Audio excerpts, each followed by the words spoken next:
제대로 살아가기 위해서는 사실은 수익률을 쫓는 것보다는 자산을 크게 하는 것이 더 중요하다는 내용으로 오늘 좀 말씀을 좀 드리려고 합니다. 재무설계사는요, 기본적으로 많은 이렇게 소비자들과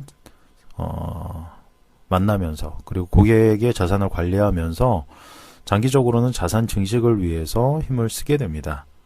고객 자산을 증식시키는 방법에는 여러 가지가 있죠. 하지만 자산의 성장률을 높이거나 투자 수익률을 높이는 것이 대표적이라고 할 수가 있겠습니다. 하지만 투자 수익률과 자산 성장률 중에 어떤 것에 초점을 맞추는 게 옳은 방법일까 하는 이야기를 오늘 좀 드려보려고 합니다. 투자 수익률은요, 투자에 대한 결과물이죠. 투자 수익률은 금융상품이나 부동산 등에 대한 투자가 성공적으로 이루어졌을 때 좋은 결과를 얻을 수가 있습니다.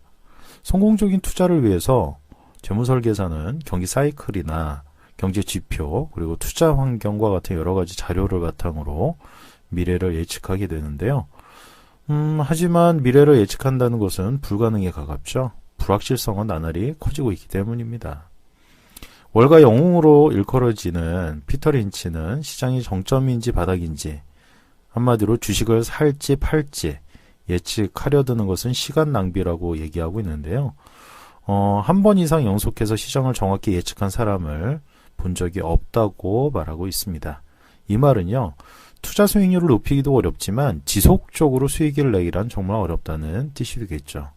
해서 투자 수익률에 초점을 맞춘 재무관리는 재무설계에서 좁은 의미의 접근이라고 할 수도 있겠습니다. 재무설계에는요, 예산 수립, 위험관리, 그리고 위험관리와 보험설계, 투자설계, 세금설계, 은퇴설계와 같은 여러 가지 분야가 있죠. 투자 수익률은 그중 투자 설계를 통해 나타나는 결과물입니다. 해서 투자 수익률이 높다고 해도 그 전 단계의 절차가 제대로 이루어지지 않았다면 우리 투자자들에게 위험이나 급작스러운 비상 상황이 발생했을 때 문제가 당연히 될 수가 있겠죠. 투자 수익률은요, 고객 자산을 증식시키는 데 일부 도움이 될 수는 있지만 전체적인 고객 자산 관리에 있어서는 최우선 순위라고 할 수는 없는 것 같습니다. 고객 입장에서 투자 수익률을 자산관리 기준으로 삼을 경우에는 투자 수익률이 기대에 미치지 못한다면 크게 실망하겠죠. 그리고 재무설계사를 무능하다고 평가할 수도 있겠습니다. 한마디로 고객과 재무설계사의 관계에도 악영향을 미쳐서 재무설계사에 대한 신뢰에 당연히 무너지게 될 겁니다. 하지만 자산 성장률은 투자 수익률과는 접근하는 방식이 다르다고 생각이 좀 됩니다. 자산 성장률은 기본적으로 현금 흐름을 중시하는데요. 현재의 수입과 지출을 파악하고 분석해서 현금 흐름을 관리하는 게 중요하겠죠. 그리고 이러한 것을 통해서 저축과 투자 금액을 높이거나 지속적으로 유지하는 데 그 의미가 있다고 할 수가 있겠습니다. 이게 바로 가장 기본적으로 행해져야 하는 과정이고요. 자산 성장률에 초점을 맞춘 재무관리는 바로 고객이 자신의 인생을 장기적인 안목으로 바라보게 하는 눈을 가지게도 만듭니다. 비록 투자 수익률이 낮지만 현금 흐름 개선으로 재무 상태가 좋아지고 저축이나 투자 금액이 늘어서 전체적인 자산의 크기가 커지게 된다면 한마디로 우리 투자자들은 그리고 소비자들은 미래에 대한 희망 그리고 확신을 가지게 되겠죠. 재무설계사에 대한 신뢰는 기본적으로 당연히 높아지게 될 거고요. 투자 수익률 그리고 자산 성장률의 중요도를 따지는 것은 사실 무의미합니다. 우리 투자자들, 소비자들 성향에 따라서 그 선호도는 언제든 달라지기 때문이죠. 다만 우리 소비자들의 단순 재무 설계사가 아닌 인생 설계사가 되기 위해서는 이러한 재무 관리, 재무 설계의 기본과 원칙을 지키는 것이 무엇보다 중요할 것 같습니다. 한마디로 소비자들 그리고 투자자들의 삶에 한 발짝 더 다가가기 위한 그런 노력들을 사실은 재무 설계사들이 해야 될 필요가 있겠고요. 그래야만이 자산을 키워낼 수가 있게 될 겁니다.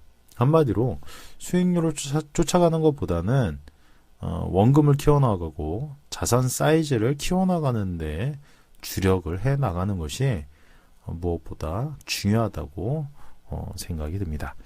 자, 오늘은요, 수익률보다 중요한 게 자산의 크기, 커지는 크기라고 말씀을 좀 드릴 수가 있겠습니다. 한마디로 사업소득이든 근로소득이든 발생이 된다면 이 소득에서 저축과 투자로 넘어가는 원금의 사이즈, 그러면서 그 크기들이 점점 커지는 그런 자산의 크기, 이런 것이 훨씬 더 중요하다 라는 내용을 오늘은 좀 이야기를 나눠봤고요. 역시 이 내용은 제가 운영하는 다음 카페 김태남의 궁죽통에 올려놓도록 하겠습니다. 많은 분들 가입하셔서 좋은 정보 챙겨가시고요. 이 카페를 통해서 경제적 안정과 재무적 자유를 확보하시는 분들이 많습니다. 이 카페 잘 활용하셔서 더욱더 여유로운 상황 만들어 보시기 바랍니다. 오늘의 PPL 바로 들어가겠습니다. 선진국 투자 상품을 국내에서도 해외에 직구할 수 있다는 겁니다. 여기서 주의할 것은요, 투자 상품이라는 것이죠. 투자 상품은 뭡니까? 원금 손실 위험이 있다는 거죠. 하지만 글로벌 헤지 펀드사가 이러한 원금 손실 위험을 분산 투자를 통해서 낮추게 됩니다. 그럼으로써 저위험 중수익을 추구하게 되는데요. 게다가 운영기간은 투자 상품임에도 불구하고 1년입니다. 아주 편하게 언제든지 필요할 때 자금 운용을 할 수 있다는 메리트가 있고요. 한국의 저금리, 저성장 상황에서 꼭 필요하다고 봅니다. 그리고 제가 판단할 때는 국내 증권사나 은행의 원금 보장형 ELS 상품보다 10배쯤 뛰어나다고 판단이 되는데요.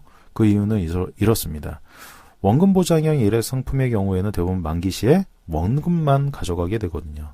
그런데 국내에서 해외 직구를 한 이러한 선진국 투자 상품의 경우에는 매년 꾸준하게 배당을 받아갖고 있기 때문입니다. 보다 자세한 내용은 제가 운영하는 다음 카페 김태남의 궁죽통에 가입하시면 게시판 중에 하나인 글로벌 금융상품 게시판 활용해 보시면 될 것 같습니다. 우리 애청자분들의 많은 관심 바라고요. 현재까지 제가 찾은 금융상품 중에서 재산을 증가시키는 거의 유일한 상품이라고 판단을 하고 있습니다. 많이들 활용하셔서 더욱더 여유로운 경제 상황 만들어 보시기 바랍니다. 오늘은 여기까지 방송을 하고요. 다음 시간에 다시 만나 뵙도록 하겠습니다. 이만 안녕.